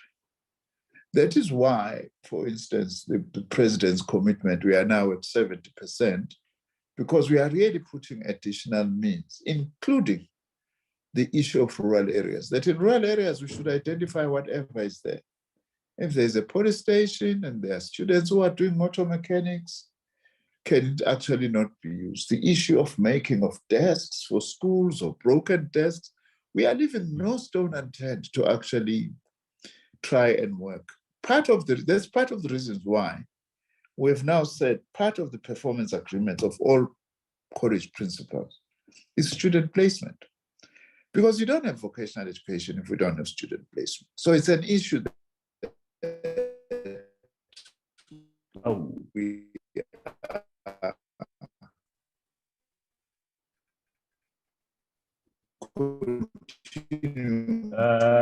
Your net, the fact continuous basic. The CETs get their own buildings. They put off my video, Chair. Yeah, I was going to say that. Yes, okay. With the video. The infrastructure for community colleges, it's now something that we've factored into our own infrastructure plans. Of course, we don't have all the money in the world, but we are looking into this matter quite seriously, including also partnership with TVET colleges so that we can use some of their buildings that are better suited to some of the skills programs that we are offering in our community colleges. We are more than happy, Chair, to arrange a visit by the select committee to go and see some of the campuses, or all if you prefer to. We are more than happy that when you are ready, you can actually indicate to us, then we can work together to facilitate that you actually visit our colleges. The DG has answered the question of students in Russia and in other countries. I think that which will also touch on the issue that Honorable Lehihi was raising in relation to the Free State. Chair, I do need to say it here because the NCOP also will need to help us in this respect. One of the challenges we are facing is that quite a number of provinces send students abroad without telling anybody. Oh my God. They don't tell us as the DHET, they don't tell DERCO. We often then pick up these things when there are problems. Now, what we are then doing at the moment, I've also now requested the President that at the next meeting with the premiers and SALGA, can we have an item on this matter? In fact, going forward, it's going to be very important that perhaps we need even overarching legislation which says no arm of government or institution of government can send students abroad without informing DHET and DERCO. The Russian students in Mpumalanga, we didn't know about this, Honorable Chair. We are only picking this up now that there is actually a problem. Fine, on our side, what we are dealing with now, we are trying as the department to build capacity to monitor all scholarships outside South Africa by South Africans. But that's going to take a bit of a while to be able to do that. But also we need to be assisted. We need to be assisted by provinces and municipalities by actually giving us and telling us. NCOP can help us a great deal on this, really a great deal, Chair. And I would urge that you also assist us on this score. I wanted to just say that. End of the year applications for NSFAS, Madlanduna, we work very closely with the National Youth Development Agency.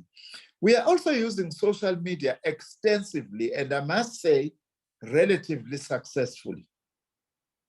In terms of NSFAS, NSFAS has got a big social media reach, and also we are working with other institutions in order to be able to spread the word about students actually applying. And we are using also conventional media, radio in particular, to actually make adverts and be able to help.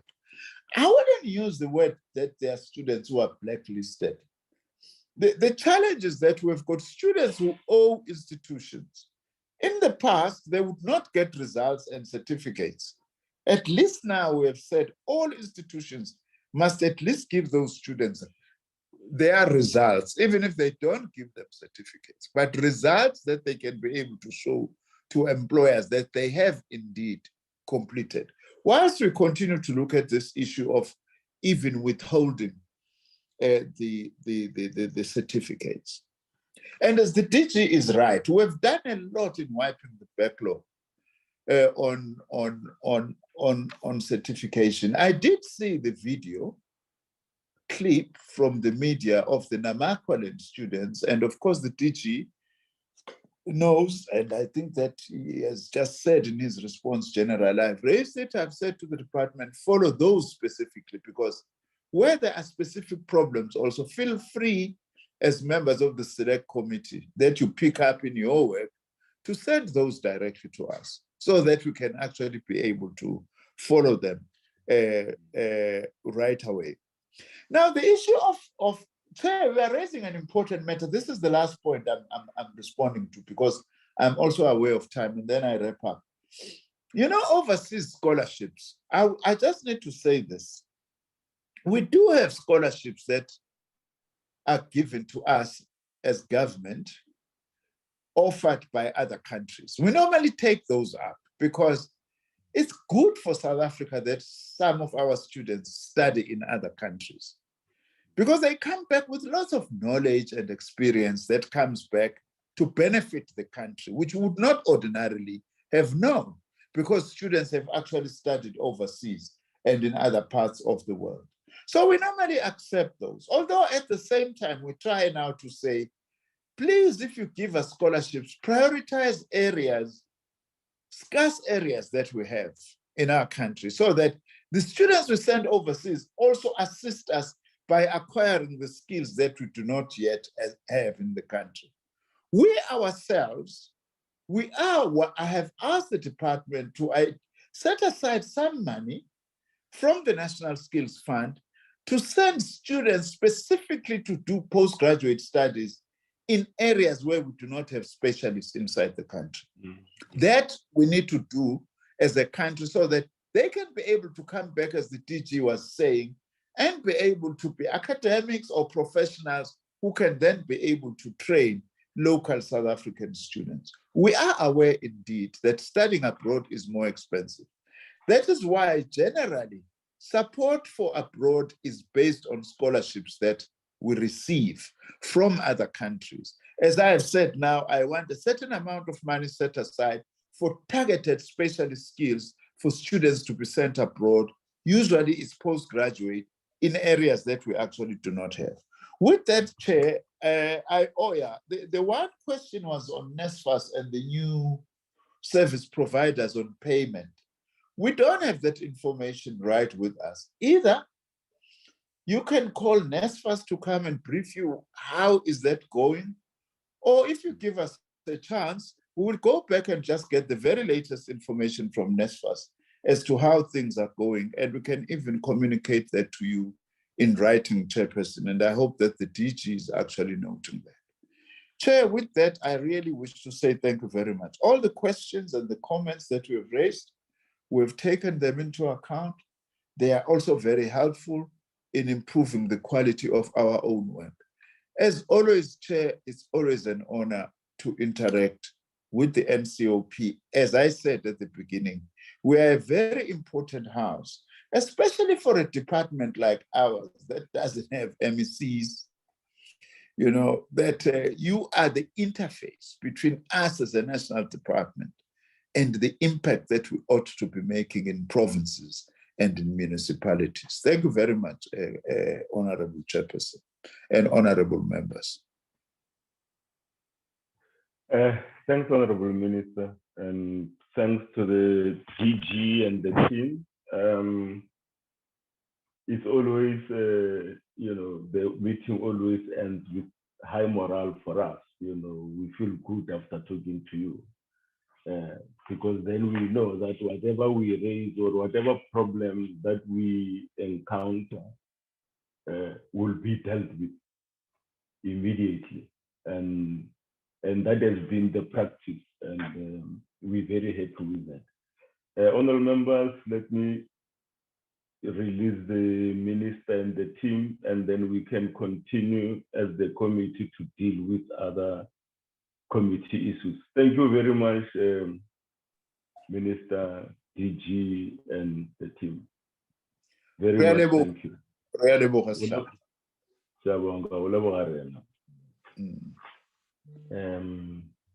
It's always a pleasure to have you.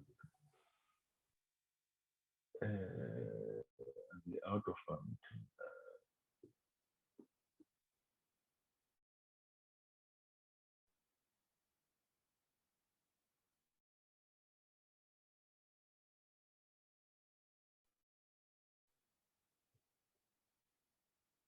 All members, am I still in? Oh, yeah. I locked myself out of the meeting. No, we can hear you. Oh, yeah. We can still hear you, Chair. Yeah. Share the minutes of the 2nd of November. Page 1, just switch up.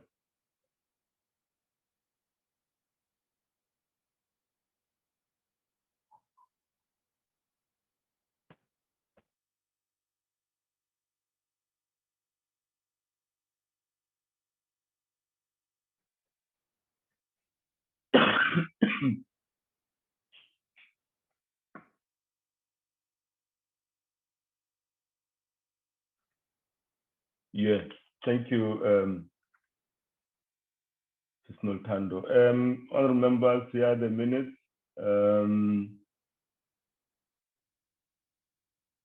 Are there comments?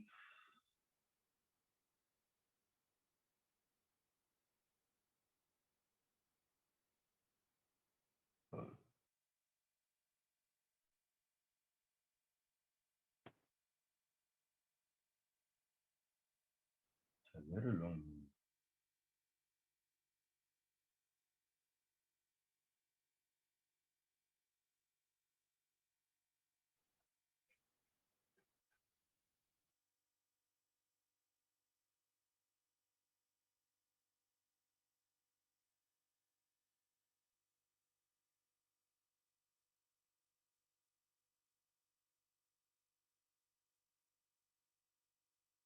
Yeah, start the minutes, honorable members.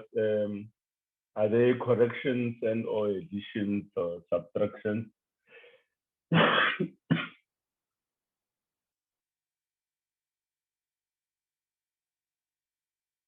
If there is none, is there any mover for adoption of the minutes?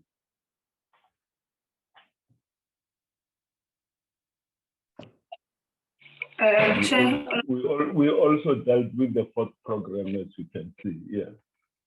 Any mover? Honorable Ngozi moves for the adoption, Honorable Chair. Honorable Ngozi moves. On any seconder?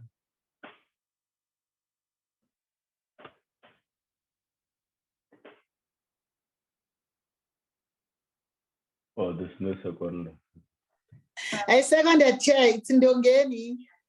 Oh, Honorable Ndongeni, second. Thank you very much, members. We rushing to the buses now. Thank you. This meeting is adjourned. And thanks, Noltando, for being a good engine for this meeting, and welcome after your bereavement. Yeah, thank you very much. This meeting is adjourned. I have announcement, Chairperson. Oh, I'm joking. I'm oh, joking. I thought we're getting married next week. No, I got married yesterday. Ah, super. Super. Ah. Okay, this meeting is adjourned. Bye.